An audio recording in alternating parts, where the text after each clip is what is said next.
देख एठी आम पाखे एक प्रश्न अच्छी 7182 हरण 42। तो मुझे लिखी 7182 हरण 42। तो ये आम भाजक हो 42, भाज्य हूँ 7182। तो भाजक दुई अंक विशिष्ट संख्या अच्छी, तेणु भाज्यर आम दुई अंक विशिष्ट संख्या को नेबा अर्थात 42 आम केते गुणिले आमको 71 मिल 71 ठारू छोट निकटवर्ती संख्या मिल। तो 42 जब आम 1 गुणुंट आमको 42 मिल। 42 जब आम 2 गुणुंट तो आमको 84 मिल, जैक 71 ठारू बड़ हो जाऊँगी। तेणु आम 42 1 गुणा। तो 42 1 गुणिले आमको मिल 42। बर्तमान आम 71 रु 42 को वियोग करवा।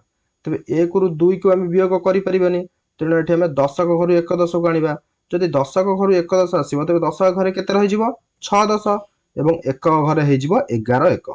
तेज 11 1 रु आम 2 1 को वियोग कर 11 1 रु 2 1 वियोग कले आम पाखे 9 1 और 6 10 रु 4 10 वियोग कले आम पाखे 2 10 अर्थात 29 मिला आमको। तेज 29 42 ठारू छोट संख्या, तो आम 8 को तलू आना। 8 को तलू आने आम अंकटी होगा 298। तो बर्तमान 42 केते गुणिले आमको 298 मिल। तुम मैंने 42 की 40 भाव, 298 को 300 भाव। तेज 40 आम केते गुणिले आमको 300 मिल। 40 आम जब 5 गुणुंट आमको 200 मिल। 40 6 गुणिले आमको 240 मिल। 40 जब आम 7 गुणुंट आमको 280 मिल, जी कि 300 छोट निकटवर्ती संख्या होची। जदि आम 40 8 गुणा तेज 300 ठारू बड़ संख्या मिल आमको 320। तेज आम ये 42 7 गुणिकी देखा। 42 गुणन 7, तो 7 गुणन 2 आमको 14 मिल। 14 4 को ये लिखा और 1 को आम दशक घर संख्या उपर 4 उपर रखा। तो 7 गुण 4 हो 28 युक्त 1 29। तेज लिखा 29। बर्तमान 294 मिला आमको, जी कि 298 ठारू छोट निकटवर्ती संख्या। 298 रु 294 को आम वियोग करवा।